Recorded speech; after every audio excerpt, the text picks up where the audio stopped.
लड़ाई में, सच और झूठ की लड़ाई में, बिकाऊ और टिकाऊ के बीच की लड़ाई में आपको निर्णय करना है कि आपके वोट का महत्व है क्या।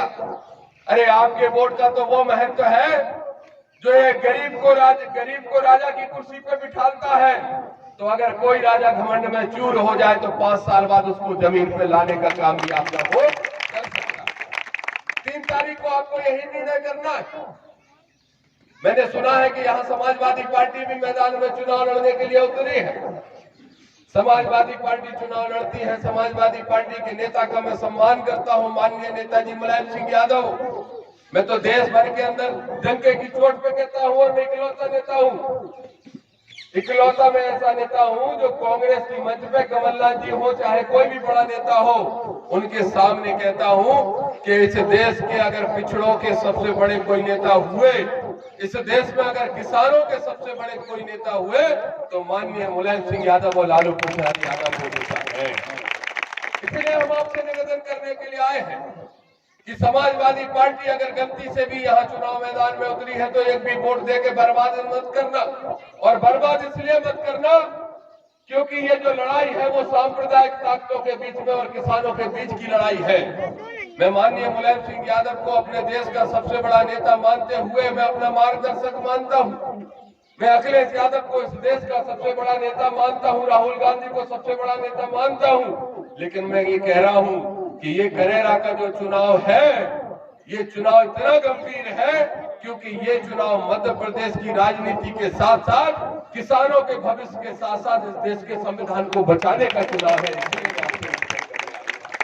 अगर एक वोट भी हम किसी तीसरी पार्टी को देने का काम कर देते हैं, चाहे वो बीएसपी हो चाहे सपा हो, तो वो वोट का नुकसान सीधा सीधा कांग्रेस का होता है। अगर एक वोट भी कांग्रेस का कटता है तो आप ये मानिए कि टिकाऊ कमजोर होगा और बिकाऊ मजबूत होगा।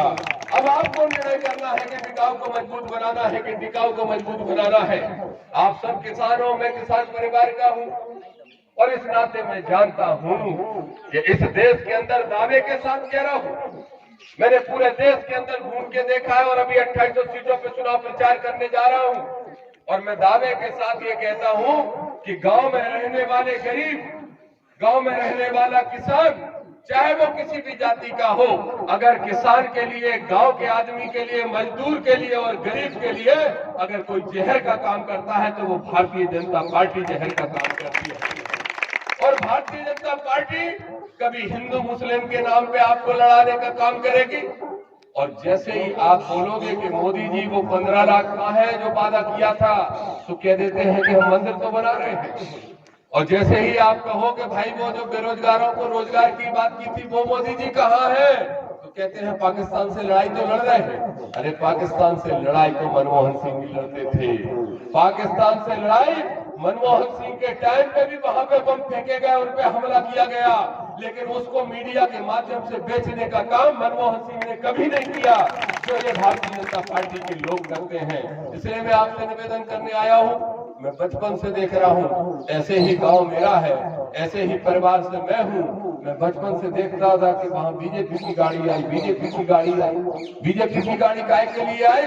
बोले राम का मंदिर बनाना है, उसके लिए चंदा लेने आए। 20 साल पहले राम मंदिर बना रहे, 15 साल पहले राम मंदिर बना रहे, 10 साल पहले राम मंदिर बना रहे और आज फिर राम मंदिर बना रहे। जब जब चुनाव आता है तब उनको राम याद आते हैं। एक सांसद जी मिल गए ट्रेन में, हमारे मित्र हैं, बहुत सब सांसद वगैरह ये मित्र रहते ही हैं, तो ट्रेन में मिल गए। मैंने कहा सांसद जी आजकल बड़े शांत बैठे हो, क्या बात है? 6 साल हो गए मोदी जी को प्रधानमंत्री बने हुए, आज आप राम मंदिर नहीं बना रहे, आज राम को आप भूल गए। तो बोले आज भूल गए तो क्या है, जब लोकसभा का चुनाव आएगा तब फिर राम को याद कर लेंगे। तो ये इनकी असली चरित्र है, इनका असली चेहरा है। और मैं हर जगह कहता हूँ, इसलिए यहाँ भी कह रहा हूँ कि जोर जोर से नारा लगाते हैं मंदिर वहीं बनाएंगे, कसम राम की खाते हैं। तो वो अधूरा नारा था, हमने उसको पूरा कर दिया कि मंदिर वहीं बनाएंगे, कसम राम की खाते हैं, लेकिन तारीख नहीं बताएंगे। सत्ता में आके राम को भूल जाएंगे, विपक्ष में बैठेंगे तो फिर राम राम चिल्लाएंगे। ये इनका चेहरा चरित्र है। इसलिए हम आपसे निवेदन करने के लिए आए हैं कि आपके लोकतंत्र पर बहुत बड़ा हमला हुआ है। आपका, हमारा अगर कोई अधिकार हमारे पास है, गांव के आदमी के पास क्या अधिकार होता है? पटवारी के पास काम कराने के लिए हमें 14 चक्कर काटने पड़ते हैं, हमें थाने के 25 चक्कर काटने पड़ते हैं, थानेदार को हाथ जोड़ना पड़ता है। हमारे पास पावर होता क्या है? हमारे पास एक सबसे बड़ा पावर है जो बाबा साहब भीमराव अम्बेडकर ने संविधान बनाया। उस संविधान में यह प्रावधान किया है कि गांव में रहने वाला मजदूर हो या गांव में रहने वाला किसान हो या फिर दतिया का राजा हो या फिर ग्वालियर का राजा सिद्धिया हो, सबके वोट की कीमत एक होगी। ये बाबा साहब ने संविधान में हमें ताकत दी है और उसी वोट के लिए हम आपसे निवेदन करने आए हैं। अरे जिस वोट की कीमत इतनी है कि उसने आपके विधायक को 35 करोड़ में बिकवा दिया, जरा सोच के देखो और जरा विचार करो कि अगर जसवंत जाटव करेरा का विधायक नहीं होता तो क्या जसवंत जाटव की हैसियत 35 करोड़ में बिकने की थी?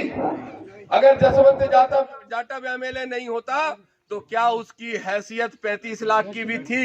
जान दो लाइट, हमारे तो गले में दम। अगर जसवंत जाटव एमएलए नहीं होता तो उसकी हैसियत 35,000 की भी नहीं थी। इसलिए मैं निवेदन करने आया हूं कि बेंगलोर की मंडी में जसवंत जाटव ने जो अपनी बोली 35 करोड़ की लगवाई है, वो 35 करोड़ जसवंत जाटव के बाप का नहीं है, बल्कि आपका और हमारे दोस्त का सौदा। ये जसवंत जाटव की हैसियत नहीं है कि आपके गांव में पड़ा हुआ एक एक वोट ने उसको 35 करोड़ का बना दिया। और मैं तो कहता हूं कि वोट की कोई कीमत ही नहीं हो सकती, वोट की कोई कीमत नहीं हो सकती। लेकिन ज्योतिरादित्य सिंधिया बहुत चिल्ला चिल्ला के कह रहे थे, नौजवान साथियों आप सब चलाते हो मोबाइल,